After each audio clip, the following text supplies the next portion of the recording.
Hello, it's Natalie Ryan Hebert here, and I'm here today with the wonderful Karoline. I'm so excited because Karoline was one of my very first red tent clients back when I first came out with this idea that PMDD can be healed if we just go inside and heal our trauma and heal in the subconscious. And Karoline took a leap of faith and worked with me right back in the beginning. And here we are, nearly what must be 3 years later, and we're having a little follow-up. So it's so lovely to have you, Karoline. Thank you for joining me. Yeah, hi Natalie. Yeah, so great to see you again after it's been a long time, and also I'm quite excited to just revisit some of these things because it has been a long time. I think but maybe about 2.5 years or so. Yeah, something like that. I didn't check the dates before we got on, but it's it's been 2.5 years, I think, something like that. Yeah, August, I think, was 2018, maybe 2019. Yeah. So 2018. yeah, well, it's been a while. I was just reading up just to sort of refresh myself because it has been a while. I was revisiting my PMDD diary and reading back on some of the chats that we had during the sessions and post the red tent. And it's quite something to just see where I was then and what I was going through, and just how things have shifted. So would you share when you read back on the diaries, what sort of things were you thinking, feeling, saying back then, the old Karoline, before you did this healing work in yourself? I mean, it was actually quite painful to read some of these things. The thoughts, I think what really shocked me the most, I think, because it doesn't ever leave you, because it was just such a part of my life for so long, I think since about 15 or so. But I think the most disturbing thing for me not to read was the violent thoughts that I had towards myself. So incredibly violent, such self-loathing. And then, of course, that followed by such depression and shame. And there was the anger, not only towards myself, but towards my partner, the irritation, the suicidal thoughts, and all the things I inflicted on myself, all these coping mechanisms, the self-harming, eating disorder, totally just withdrawing, the anxiety, and the list just goes on and on and on. And that it was, as I got older, that it was taking up such a large chunk of my time as well. It wasn't just a few days or a week. It was beyond. It was over 2 weeks sometimes even a little longer than 2 weeks. It's actually quite incredible that I was able to persevere for so long. Yeah, there's a reason they call them PMDD warriors, right? Because it's just, you can't explain it to anybody. It does feel like you've been thrown into the seventh circle of hell in your mind. It's just absolutely unbearable. So very brave women who are fighting this, and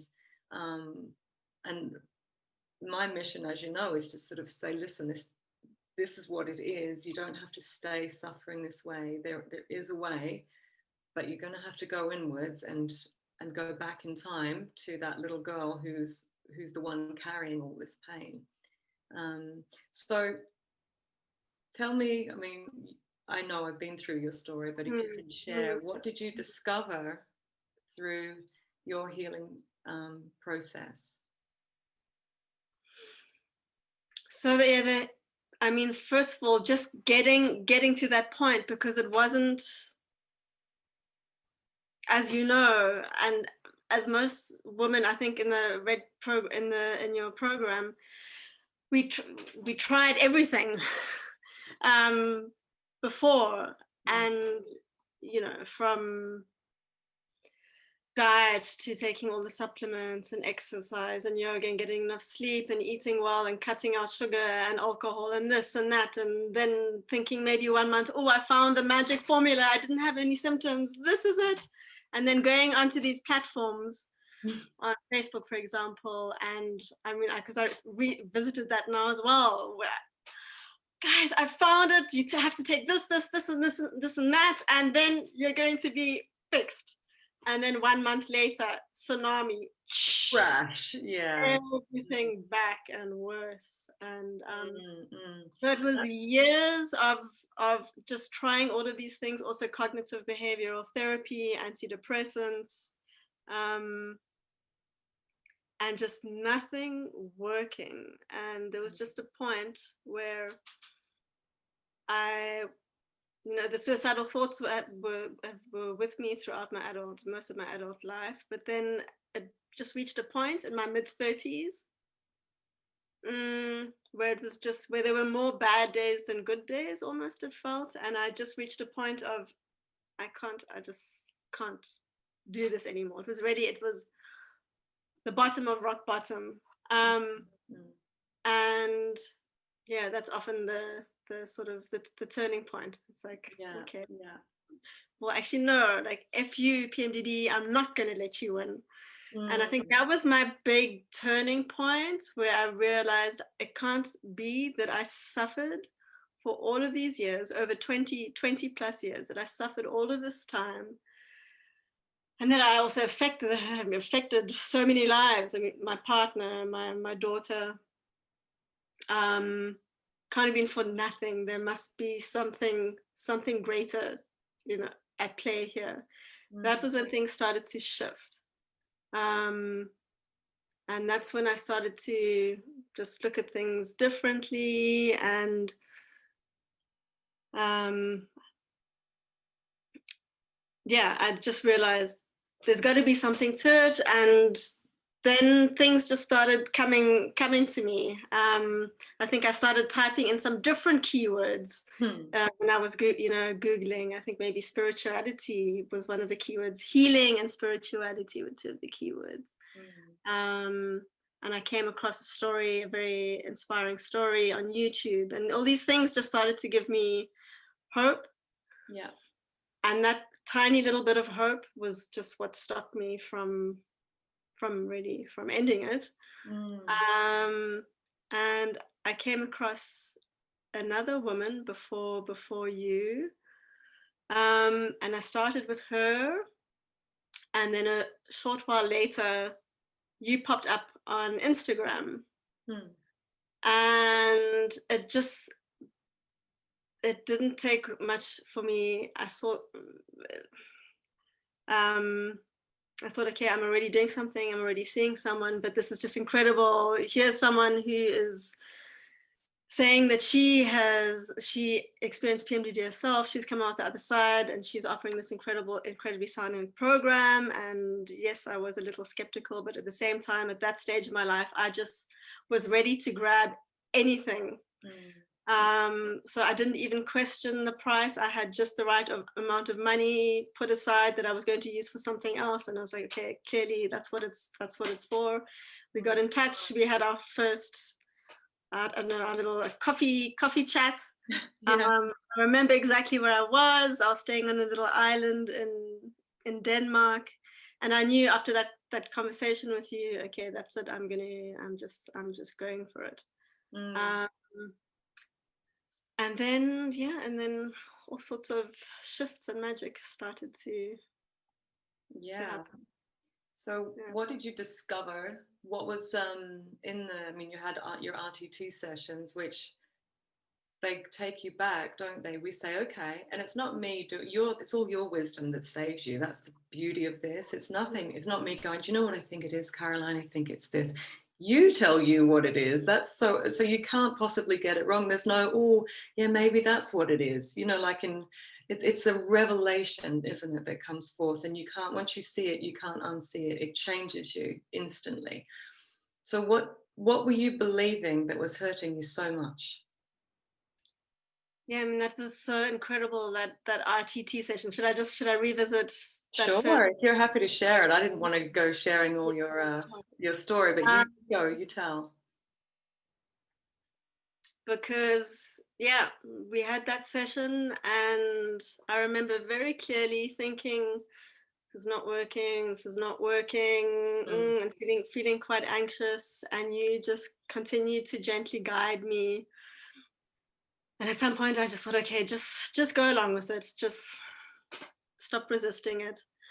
And all of a sudden I was a baby lying in a cot, and I could see yeah, it was very visual and very specific, the details that I could see from the and even now when I'm talking about it, from the shape of the tile, the pattern of the tiles on the floor, the light coming in through the window, the color of the cots, where I was lying, just the whole layout of up the place. And I just felt this overwhelming sense of feeling so incredibly alone. It was this heavy sensation on my chest. I couldn't breathe, and I just felt so alone. And I wanted to get the hell out of it, away from feeling that. And then all of a sudden, and while this was happening, I was still I think I was still questioning it. Is this real? Because Am I yeah. making this up? Mm. And then all of a sudden I was at my birth. Mm. Um, and I just remember these really bright lights, and again, just these awful feelings of just not deserving to be there. Yeah, lots of very difficult feelings coming up. Yeah. And that was, yeah, this birth was obviously a traumatic one. It was a cesarean, and my twin sister didn't make it. So also lots of feelings around that came up. But just, yeah, overall this feeling that of just, yeah, not deserving to be there. I Yeah. remember it was something along the lines of, if she doesn't get to live, then I don't deserve to either.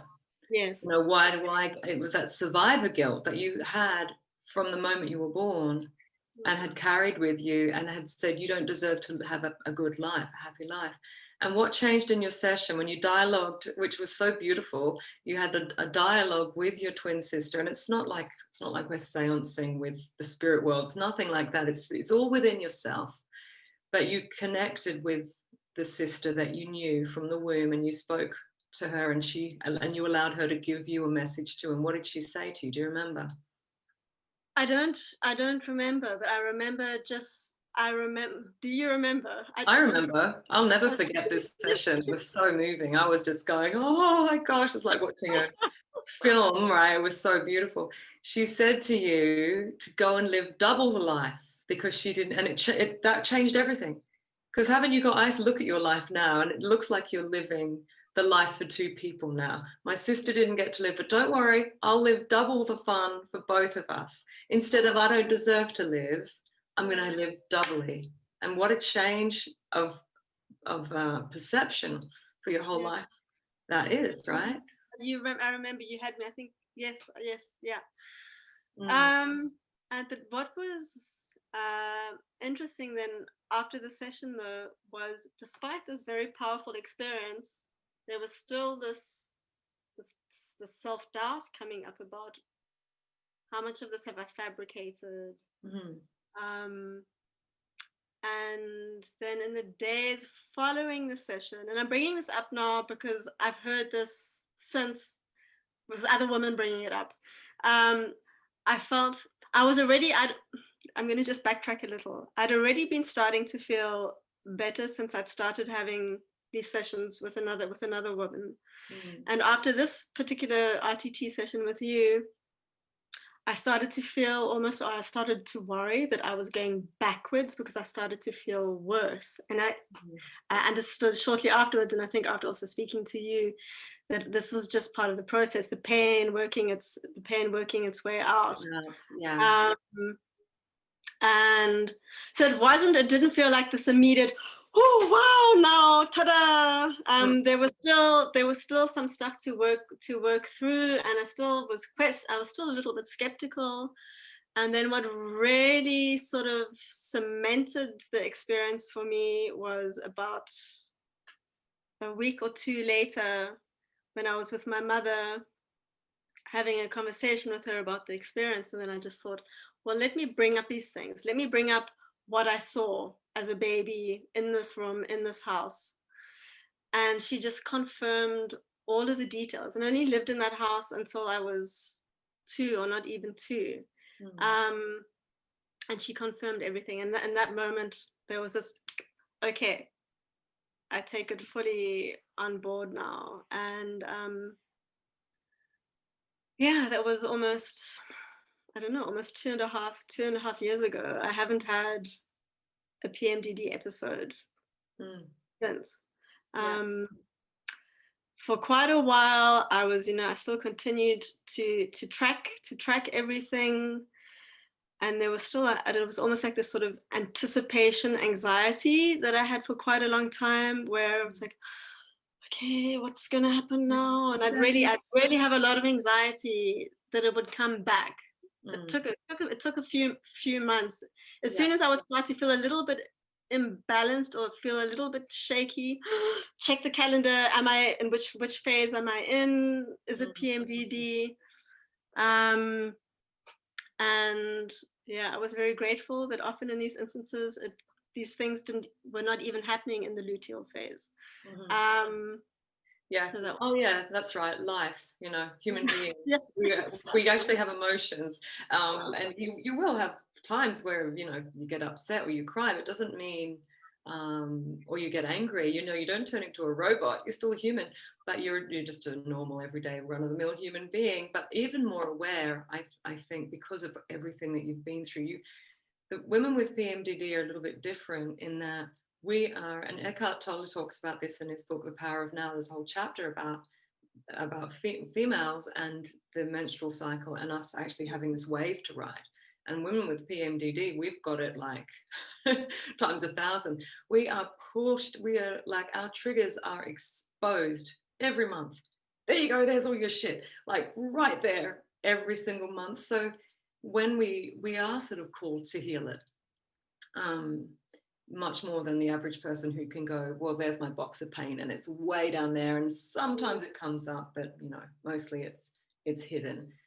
That's not how it is for women with PMDD. We are exposed to that every month, so we do have this opportunity to heal it, which you've done. And the interesting thing is that pretty much every woman I work with is, I believe, kind of a healer in herself, either an artist or a nurse or yoga teacher. There's something that's either a teaching, artistic, empathetic, high sensitivity. Every single client has it. I've just before an hour or two before our session, I did which test is it? I did a few, the Enneagram one, and then also the Myers-Briggs. Yes. Yeah. What did you get? I think, I know you've mentioned that before a couple of times, but yeah, it's so clearly that INFP. Yeah, we're all NF every time. That NF, it's the intuition and feeling are the strong. There's not a woman I've worked with who hasn't had NF as the main ones. And and actually a lot of I asked in the forum recently of rapid transformational therapy practitioners, and they were all NFs as well. Interesting, like, so therapists are intuitive and feeling. Women with PMDD are intuitive and feeling. So there's something in that, isn't there? And here's me, PMDD, I don't know, survivor or whatever you want to call it, healer. I can call myself a PMDD healer. And I'm a therapist and a singer-songwriter. And, it's that creativity, healer, empathy thing that we all have in common. And what a gift. Yeah, that's I think been the most incredible thing, I guess, for me and for you and for any woman who's come out the other side, that being able to turn this thing that was the most painful, awful, difficult thing, to turn that box of pain into this beautiful, beautiful gift. I mean, well, if someone would have told me while I was in the throes of PMDD that this was had the potential to be a gift, I think I would have, oh, I don't know, I would have been pretty angry, I guess. Yeah. It doesn't feel like a gift at all at the time. No, definitely not. And so how has your life changed now? So you told how it was before, revisiting the PMDD diaries and how things used to be. How are things for you now? What does life look like in comparison? It's just it's a before and after. In a way it's another life. I mean, I'm still me, but I'm really just a far happier version with a lot more sort of self-love and compassion. There's certainly more room for self-compassion, but just generally, just so much more self-love and compassion and self-acceptance and joy and peace. And that's not to say that everything is peachy now, especially this last year. I've been through some of the most difficult and challenging and painful experiences of my life. But without PMDD compounding all of that. And so not to take away from how difficult and painful it's been, but I've just been able to generally just with this awareness that wasn't there before, just able to get through things so much more, I don't know, I don't want to say easily, because things can still be difficult, but it's just gracefully. More gracefully. And this analogy that you've used with the wave. I still remember that. That you still get knocked over by life, but the difference is now is that you don't stay down under for so long. You can pick yourself up that much quicker. I would have had this analogy back when I was working with you too, that tsunami you talked about, we make that a surfable wave, instead of it dumping you with the RTT, that emotional stuff that you simply have no hope against. It's a flood. Well, that turns into a wave. It's like, okay, here comes a wave. Oh, it's coming, right? And then with the metacognitive work and the other work that we do together, that makes you a good surfer. You have more control over your thinking. You can choose your thinking. You don't have to be taken over by your thinking, but you say, right, here's me, and there's that thought, and what am I going to do with it? Am I going to take it in? And there's more presence, and that makes you a good surfer of whatever waves that come. And when you've got that, you can handle so much more when those waves come. Yeah. I love that analogy. And so if I'm sitting here, I'm looking out the window, I'm living, maybe not fully living my dream life, but I'm just getting closer and closer to living my dream life. And that's maybe one of the big differences, is that I'm now, since I've healed from PMDD, there's just been less just going along with things and just plodding through life. It's now, no, this is important to me, that's important to me, and I'm going for it. So, for example, I've wanted to live for I don't know how many decades surrounded by nature. I've made the steps. That's exactly what I'm doing now. In the process of this healing journey, my partner of 10 years and I have separated, but in such a beautiful way, because we were doing it's an ongoing, healing from PMDD, but the healing process goes on and on and on, and there's just always more and more layers to work through. But then always, as you get further along, you pick up more tools along the way, and everything just becomes, I guess, less of a struggle. There's more, there's more ease, there's more grace, things just flow more beautifully in life. There are more synchronicities. There's more joy, more peace. And yes, I still, I don't want to, I want to be careful not to just say that everything is great. I And don't think you've said that. Like, I get the feeling that you've had a separation, you've moved, yeah, there's been a lot there's been stuff, like life goes on, right? Um, yes. with all its lessons and, but sorry, what were you going to say? Yeah, I can't, I don't know what I was going to say now, but yeah, maybe that's also a big difference now. Something you just, your perceptual lens changes on this journey as well. And I don't know, maybe 2 years ago, I wouldn't sort of had the insights and the awareness to realize that everything that is happening in life is happening for you and not to you. So it's that, Mm, um, yeah, just getting out of that victim, that victim mm, role yeah.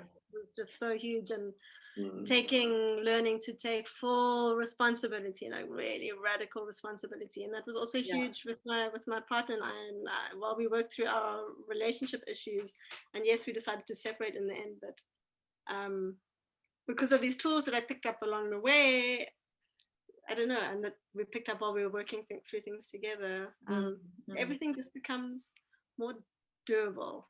I think. Yeah, yeah. Yeah, yeah, It's sort of, I feel like we rise out of suffering and then you're still, I mean, it still keeps going and you kind of spiral round on things too, stuff you think, didn't I already see this before? Haven't I worked through this thing? But it comes at a different level, or there's a new perspective every time. And yeah, I think the where you're at now, it's not so, you're not in that suffering, victimhood, apathy, all of those really heavy, dark, violent feelings, but into yes, self-responsibility. And isn't it the best thing to take full ownership for everything and to say there is choice and there's consequence? Sure, there's yeah. consequence, and maybe that's going to be tough, but I'd always have a choice. Instead of, I often say to clients sometimes, or people I talk to, yeah, you can stay in victimhood if you want, but then you've got to stay in victimhood. And it's not fun in victimhood. It really isn't. It gets you off the hook for a lot of things, but there's no power. And I guess, yeah, that's the thing, is that sometimes the suffering has to get so bad before we're ready to, mm, before we're ready yeah, for that ownership. yeah, Um, definitely. yeah. Yeah, But yeah. yeah, here I am now. Today is day 3 of my cycle, and it was very clear in my PMDD diary. The day 3 was usually always one of the worst days Mm, of the mm. cycle for me, and I absolutely for sure would have, found a way to cancel This any sort call. of activity. And now it's just day 3, and it has no sort of meaning attached to it anymore. Oh, I'm on Um, day 3 too. Isn't that cool? We're in complete, we're oh, in we're so sync. that was nice. I remember that also from our chats. Often all these synchronicities, and that's something that I really want to bring up as well, because that was such a beautiful part of being in this Red 10 program. Of course, it was amazing, first of all, to be sort of in the circle with other women sharing similar experiences, and just to have that sort of support and to feel held. But I think what was really incredible and so meaningful and helpful for me was the time that you gave beyond these group sessions. So for example, if I would be going through that anticipation anxiety, or if I'd be having a wobbly and starting to get insecure, reaching out to you, and you were just, yeah, your responses and your, I don't know, your words of wisdom and your warmth and your support, that was just, yeah, that was huge. And I actually feel quite emotional bringing that up now, because I was rereading some of these things. And yeah, so maybe now is a good time also just to, I mean, I've done it already so many times, but maybe not on video, just to express my gratitude. Obviously not only for the role that you played in my journey, but I've been spending maybe less time going onto Facebook, checking out some of these things, but you still pop up in my screen quite frequently. And it's just, it always warms my heart so much to see these stories of women whose lives you have touched and who have come out the other side, and just this incredible ripple effect. Yeah, more women who have, you know, because your story was one of the first. Because I could tell my story, and I was even afraid to tell my story. I didn't want everyone to know. Like in the beginning, when I started doing this work, I was sort of like, oh, I don't really want to be the PMDD lady. Like, I don't want to be known. I had to get past that, because I have to tell that story if I'm going to connect. Or, you know, you're not going to trust me to help you if you don't know I've been through it. Right. So I had to put that out there and think, okay, shit, everyone's going to know now I had it. And it was my dark secret. I didn't want anybody to know about what I'd been through. But I talk about it, you know, to anybody now. But your story was one of the first ones that was up on my, I don't know, on my page, you know, and then there is this ripple effect, because another woman will read your story and go, oh, okay, you know, and these testimonials, there must be 100 of them now.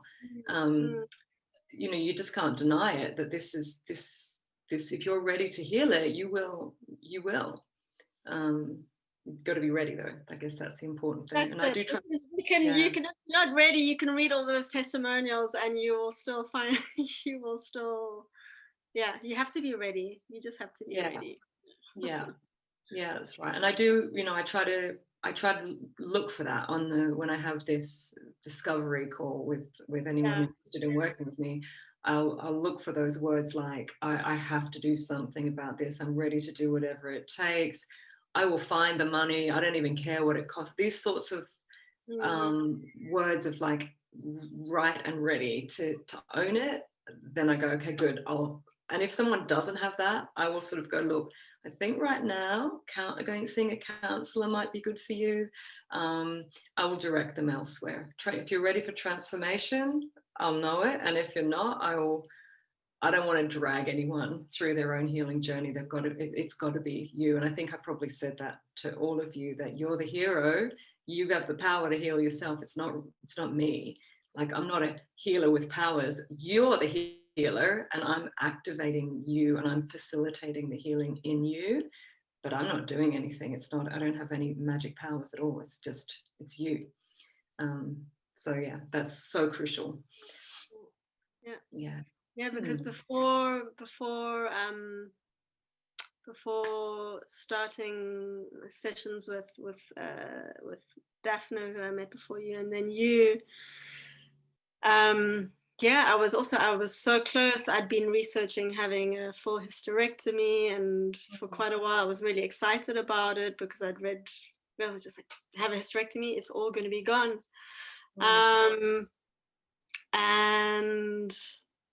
And then when I started digging deeper, realizing, but it's actually not that straightforward, and there are all sorts of other complications that can come along with that, and and then I was back to, oh my God, so I'm really screwed. I'm stuck with this for life. But no, I refuse. It cannot be. And just the whole that process. But yeah, that was such a turning point. Just realizing I've suffered enough, and there's got to be something more to it. But I think when you reach that point where I'm done with suffering. I can't suffer like this anymore. I've had it, and then that's a gut pull. And there are two options there. I guess then there are two choices that you can make. Well, thank you so much for coming and sharing. And and here you are. And this is just, and I think every story that a woman comes on and shares has something special in it. And for you, it's really one of the things is that, look, here you are, it's 2.5 years on, and it's never come back, and you're never afraid of it coming back, are you? I don't imagine you'd be thinking, oh, but maybe no. I mean, you're gone now. There were a couple of months where I was tracking it, and I think after half a year or so, I was like, okay, that's it. I know I'm out of it, and there's no fear now. So good. Well, thanks so much, Karoline, and we'll keep in touch on our little over the internet here and there, but I wish you all the very best, and thank you again.